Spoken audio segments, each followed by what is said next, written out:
Halo, selamat datang kembali di Geografi Y, masih di channel Ramlan Adiwijaya. Nah, kali ini kita bakal bedah tuntas salah satu keajaiban hidrologi dunia yang paling terkenal, Sumur Zam-Zam. Fenomena ini kan udah memukau jutaan orang selama berabad-abad. Nah, kita akan lihat sisi sainsnya dan hasilnya, wah cukup mengejutkan. Oke, langsung aja ya ke pertanyaan utamanya. Gimana ceritanya ada sumur di tengah-tengah gurun pasir yang kering kerontang, tapi bisa ngasih air buat jutaan orang? Dan bukan cuma sehari dua hari, tapi berabad-abad, nggak pernah kering. Ini kan kayak nggak masuk akal. Nah, teka-teki luar biasa inilah yang akan kita pecahkan bareng-bareng.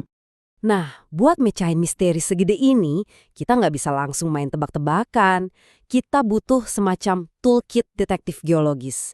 Jadi, pertama-tama, kita perlu paham dulu dasarnya. Gimana sih air itu bekerja di bawah tanah? Anggap aja ini briefing singkat sebelum kita meluncur ke TKP. Oke, alat pertama di toolkit kita, konsep zona jenuh. Jadi gini, jauh di bawah kaki kita, di mana aja, itu ada lapisan tanah sama bebatuan yang semua celah-celahnya itu penuh sama air. Udah jenuh sama air. Nah, analoginya pas banget. Bayangin aja kayak spons raksasa yang basah kuyup, tapi terbuat dari batu dan tanah, dan tersembunyi di bawah sana. Nah, spons raksasa yang basah kuyup itu punya nama kerennya. Namanya adalah akuifer. Ini tuh kayak waduk air alami kita yang ada di bawah tanah. Jadi kalau Anda lihat sumur, sumur itu pada dasarnya cuma sedotan raksasa aja yang kita tancepin ke bawah buat nyedot air dari akuifer ini. Simpel kan? Nah, konsep ini penting banget buat mecahin misteri Zam-Zam. Oke, terus pertanyaannya gimana cara akuifer ini keisi lagi? Apa airnya nggak habis-habis? Prosesnya sebetulnya simple banget. Pas hujan turun, airnya itu meresap ke dalam tanah. Proses ini namanya infiltrasi.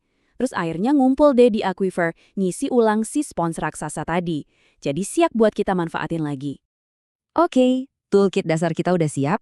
Sekarang saatnya kita berangkat ke TKP-nya langsung, Kota Mekah. Karena disinilah semua petunjuk penting itu tersembunyi di dalam geografinya yang super unik. Coba kita lihat kondisi lapangannya. Mekah itu letaknya ada di lembah atau biasa disebut wadi. Terus dikelilingi sama pegunungan batu yang tua dan keras banget. Iklimnya jelas, gurun, kering. Dan yang paling penting, nggak ada sungai permanen sama sekali. Logikanya nih ya, ini tuh tempat yang paling nggak mungkin buat nemuin sumber air yang melimpah ruah. Dan ini dia data yang bikin makin pusing. Rata-rata curah hujan setahun di sana itu cuma sekitar 100 mm. Cuma 100. Biar kebayang coba bandingin sama Jakarta yang bisa lebih dari 2000 mm. Jauh banget kan? Angka sekecil ini bikin misterinya makin dalam.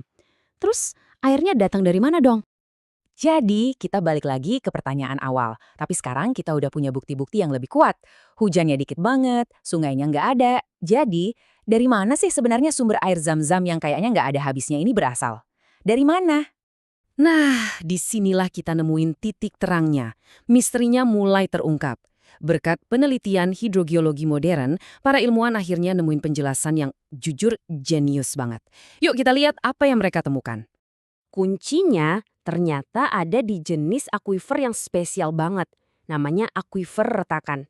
Kalau tadi kita bayangin akuifer itu kayak spons pasir. Nah, yang ini beda banget. Ini tuh isinya batuan super keras kayak granit.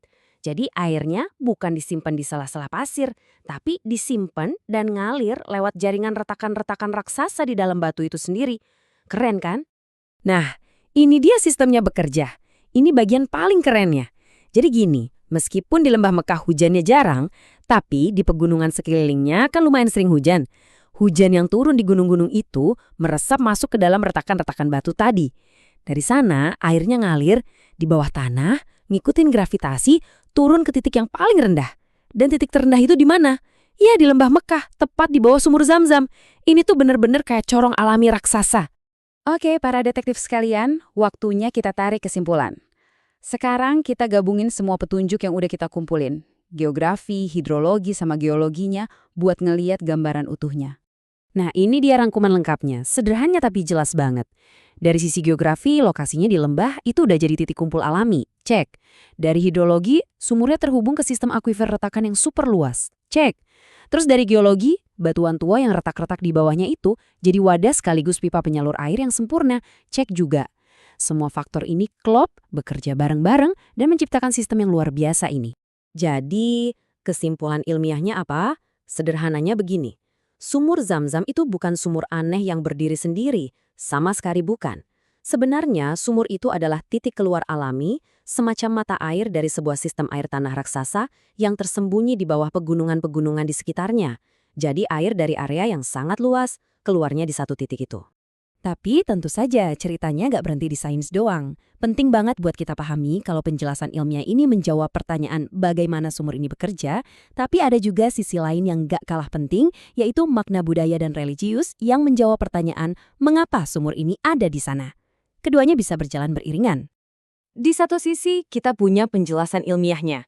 Kita tahu sekarang ada mekanisme fisik, ada sistem akuifer retakan yang super efisien. Itu menjelaskan prosesnya. Di sisi lain, ada makna sejarah dan religiusnya yang berakar dari kisah Hajar dan Ismail. Ini yang memberikan makna kenapa sumur ini dianggap suci dan jadi keajaiban. Jadi, yang satu menjelaskan cara kerjanya, yang satu lagi menjelaskan maknanya. Dan keduanya adalah cerita lengkap dari sumur Zam-Zam.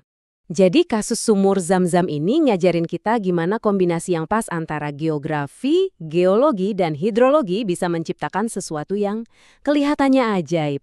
Ini jadi bikin penasaran kan? Kira-kira ada nggak fenomena alam atau keajaiban lain yang pengen kalian tahu penjelasan ilmiahnya? Coba deh tulis di kolom komentar di bawah. Siapa tahu kita bisa bedah bareng-bareng di lain waktu. Terima kasih sudah nonton Geografi Wise, sampai jumpa!